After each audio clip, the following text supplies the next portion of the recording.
झारखंड में बन गई इंडिया गठबंधन की बात। झामुमो ने 7 सीटों पर किया दावा, कांग्रेस भी हुई तैयार। लोकसभा चुनाव में झारखंड की 14 सीटों के लिए कांग्रेस और झामुमो के बीच दिल्ली में बैठक हुई। झामुमो ने जहां 7 सीटों पर दावा ठोका, वहीं कांग्रेस ने सीट बंटवारे में किसी भी मतभेद से इनकार किया है। कांग्रेस और झामुमो के आला नेताओं के बीच हुई बैठक में हर सीट पर दावेदारी पर चर्चा हुई। कांग्रेस के साथ साथ झामुमो ने हर सीट पर अपनी तैयारी की जानकारी दी। किस सीट पर कौन मजबूत है और किस सीट पर गठबंधन के घटक दल का प्रभाव ज्यादा है, यह बताया गया। इसमें झामुमो ने राजमहल, तुमका, चाईबासा, जमशेदपुर, लोहरदगा, कोडरमा और गिरिडीह लोकसभा सीट का दावा किया है।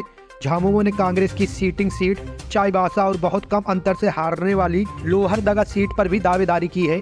झामुमो के केंद्रीय महासचिव विनोद कुमार पांडे ने कहा है कि लोकसभा चुनाव में झारखंड की सभी 14 सीटों पर इंडिया गठबंधन की जीत सुनिश्चित करने के लिए जो दल जहां से मजबूत है वहां उसे तरजीह दी जाएगी। झामुमो राज्य की 7 सीटों पर चुनाव लड़ने का दावा कर रहा है।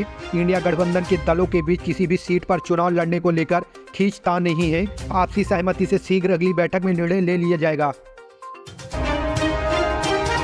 झारखंड की सोरेन सरकार छात्रों के लिए शुरू करेगी मानकी मुंडा छात्रवृत्ति योजना, जानिए क्या है खास। झारखंड की हेमंत सोरेन सरकार ने बेटियों के लिए एक शानदार योजना लाई है।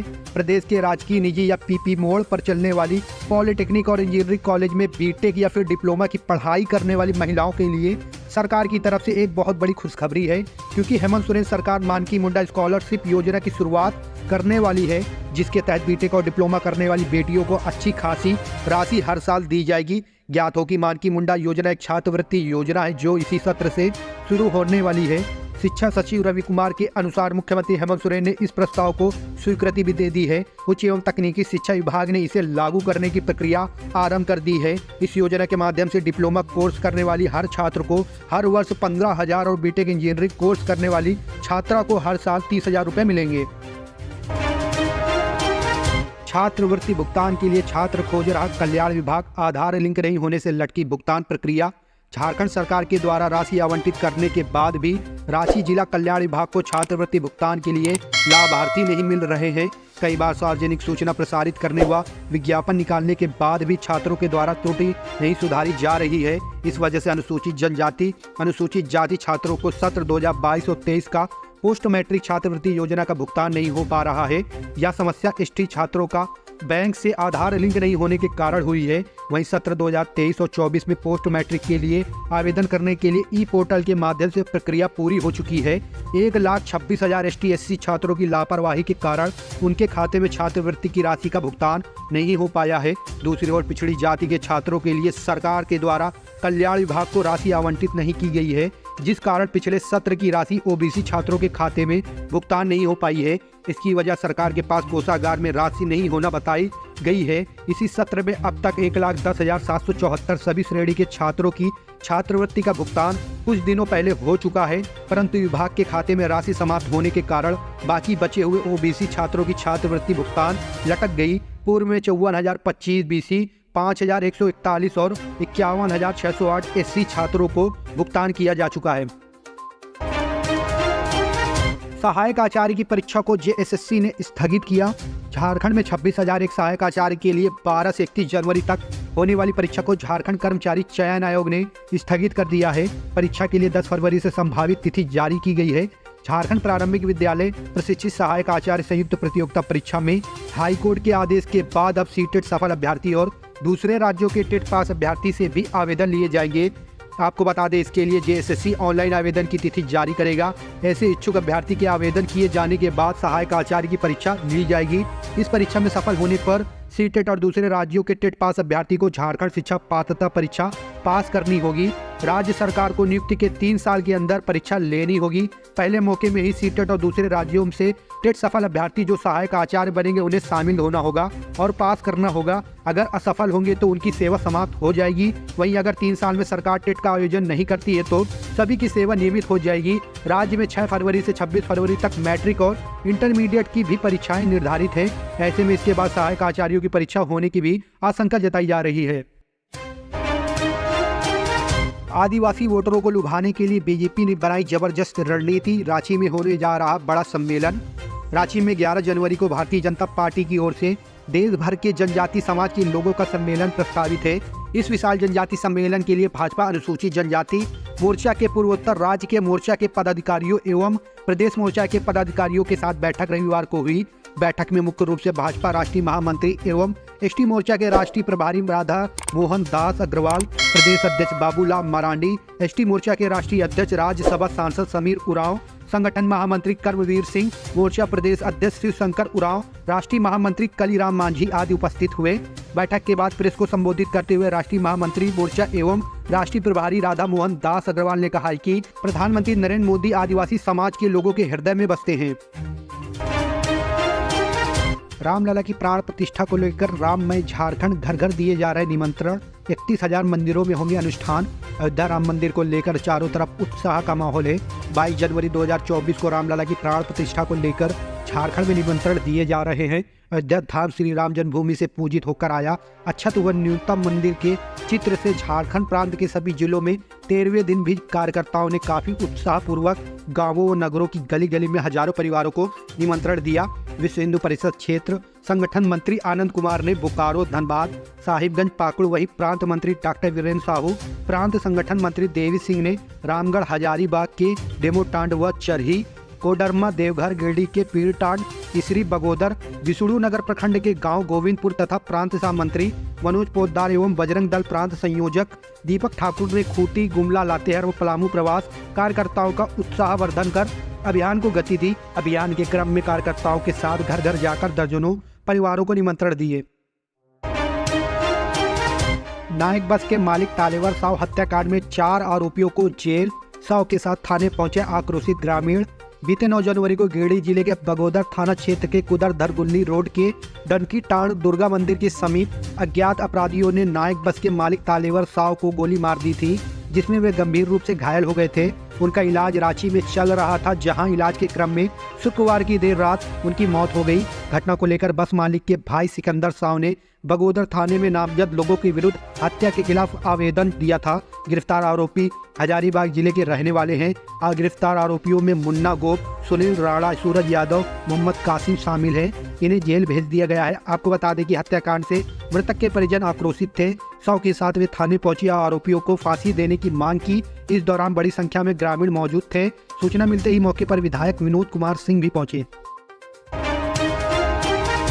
नाबालिग प्रेमी जोड़े का शव कुएं से बरामद।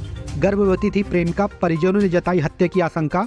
गुमला के घाघरा थाने के डिकोर पीर टोली गांव के कुएं से पुलिस ने शनिवार की सुबह नाबालिग प्रेमी जोड़े का शव बरामद किया। मृतकों में मुकेश गोप व प्रेमिका प्रतिमा कुमारी शामिल है। परिजनों ने हत्या कर शव फेंकने की आशंका व्यक्त की है। पुलिस ने शव बरामद कर अनुसंधान शुरू कर दिया है।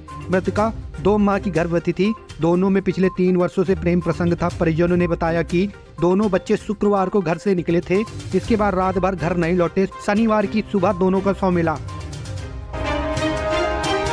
मेरा पहला वोट नरेंद्र मोदी को। पहली बार वोट करने वाले वोटरों को होगा नारा, बोले बाबूलाल मरांडी। पहली बार वोट करने वाले सभी मतदाताओं का एक ही नारा होगा, मेरा पहला वोट नरेंद्र मोदी को। ये बातें सूबे के प्रथम मुख्यमंत्री साहब भारतीय जनता पार्टी के प्रदेश अध्यक्ष बाबूलाल मरांडी ने रविवार की दोपहर साहिबगंज के परिसदन में आयोजित प्रेस वार्ता में कही। इस मौके पर टोल फ्री नंबर 78-200-78-200 साहिबगंज से लॉन्च किया गया। इस पर मिस कॉल कर नए मतदाता रजिस्ट्रेशन कराएं। उन्होंने कहा कि 2024 सबके लिए खुशहाल रहे। मकर संक्रांति की बधाई। 2024 चुनावी वर्ष है। लोकसभा और झारखंड में विधानसभा चुनाव होने हैं। 50 लाख नए मतदाता जुड़े हैं। झारखंड में देश के विकास और सरकार बनाने के लिए नए मतदाता वोट करेंगे। पहली बार वोट डालने की खुशी हर एक लोगों में रहती है। 25 जनवरी को 5000 स्थानों पर 1 करोड़ से ज्यादा नए मतदाताओं को प्रधानमंत्री नरेंद्र मोदी संबोधित करेंगे। झारखंड में सभी 81 विधानसभा क्षेत्र से भाजपाइयों के कार्यकर्ता नए मतदाताओं को एकत्रित कर कार्यक्रम करेंगे। बायोमेट्रिक हाजिरी बनाने पर भुगतान के निर्णय का विरोध, आंदोलन की चेतावनी। झारखंड राज्य अराजपत्रित कर्मचारी महासंघ ने बायोमेट्रिक पद्धति से उपस्थिति दर्ज करने के आधार पर वेतन भुगतान के आदेश का विरोध किया है। साथ ही त्रुटिपूर्ण बायोमेट्रिक सिस्टम को तत्काल हटाने की मांग उपायुक्त से की गई है। महासंघ ने कहा कि वेतन रोकने पर षड्यंत्र किया गया तो बाध्य होकर बड़ा आंदोलन किया जाएगा।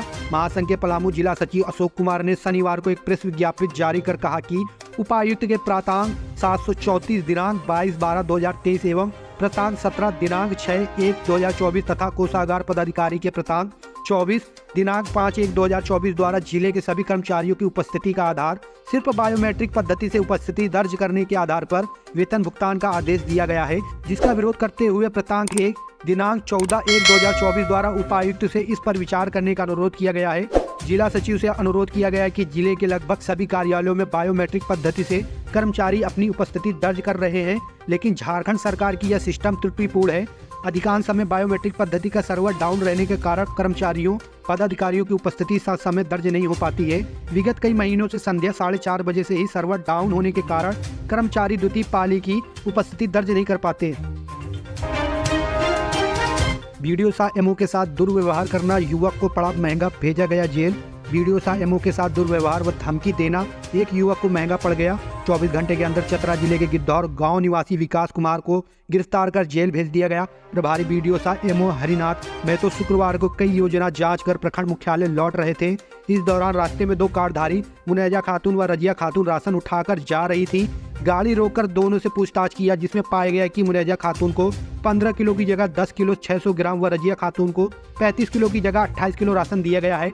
इसके बाद तुरंत गिद्धौर गांव की डीलर नागेश्वरी देवी की जन वितरण प्रणाली दुकान पहुंचे, जहां डीलर के पुत्र विकास कुमार सभी लाभुकों को कम राशन देते पाया गया। इलेक्ट्रॉनिक वेट मशीन को सेटिंग कर कम राशन बांट रहा था। लाभुकों के बीच पूरा अनाज वितरण करने की बात कहे जाने पर विकास ने वीडियो के साथ दुर्व्यवहार किया, साथ ही तरह तरह की धमकी देने लगा। आपको बर्बाद कर दूंगा, हमारे बारे में नहीं जानते, हम आपका तबादला 24 घंटे के अंदर करा देंगे, आपके जैसे 5 वीडियो का पैसा हम कमाते हैं समेत अन्य धमकी दिया। इस संबंध में वीडियो ने गिद्धौर थाने में आवेदन देकर मामला दर्ज कराया। गिरिडीह में पशु तस्करी के खिलाफ छापेमारी, 37 गाय और 8 बैल बरामद, 2 गिरफ्तार।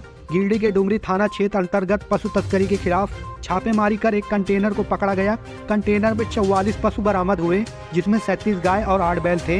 इसके अलावा 2 पशु तस्कर को गिरफ्तार कर लिया गया है। गिरिडीह पुलिस सभी पशुओं को जब्त कर आगे की कार्रवाई में जुट गई है। दरअसल गिरिडीह एसपी दीपक कुमार शर्मा को पशु तस्करी के संबंध में गुप्त सूचना मिली थी। उन्हें बताया गया था कि जीटी रोड के रास्ते मवेशी से लदा कंटेनर कोलकाता की ओर ले जाया जा रहा है, जिसके बाद एसपी ने पशु तस्करी के अभियान चलाने का निर्देश दिया।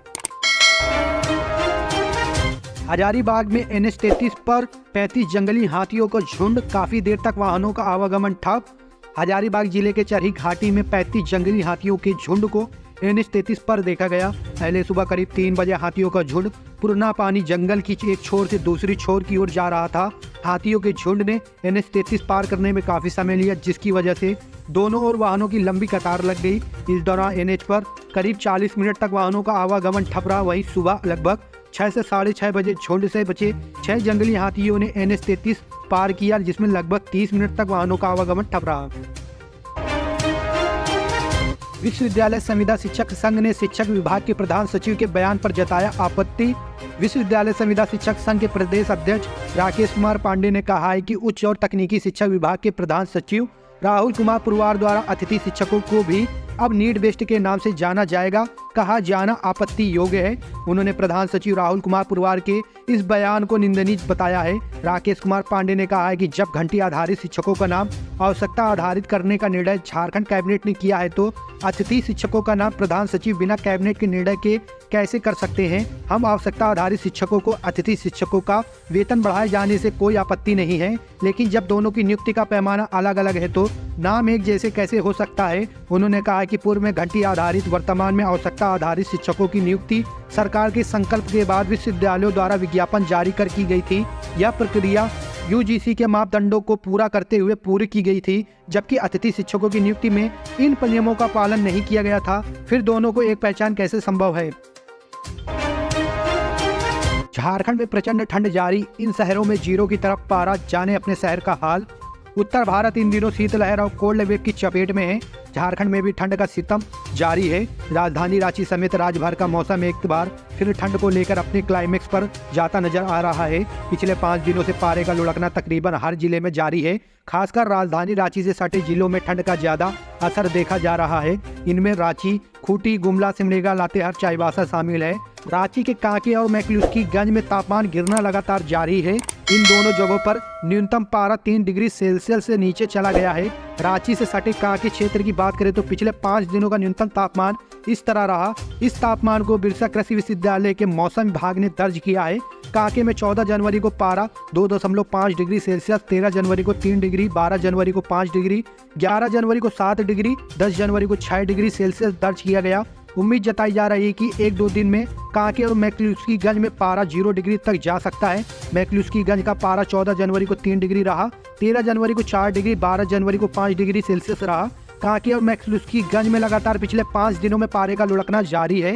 ऐसे में फिलहाल इन जगहों पर लोगों को ठंड से राहत नहीं मिलने वाली। कांके क्षेत्र में पाला गिरने से खेती पर भी इसका असर पड़ रहा है। खासकर आलू और दूसरी सब्जियों को पाले से बचाने के लिए मौसम विभाग की ओर से अलर्ट जारी किया गया है। रांची से साहिबगंज तक बनेगा एक्सप्रेसवे, केंद्र को भेजा गया प्रस्ताव। राजधानी रांची से दूसरे जिलों को जोड़ने के लिए अलग से एक्सप्रेसवे बनाने का निर्णय लिया गया है। यह एक्सप्रेसवे ग्रीन कॉरिडोर होगा, यानी बिल्कुल नई अलॉटमेंट के तहत सड़कों का निर्माण कराया जाएगा। इसे 4 लेन बनाया जाएगा। फिलहाल रांची से साहिबगंज को जोड़ने के लिए कार्रवाई की जा रही है।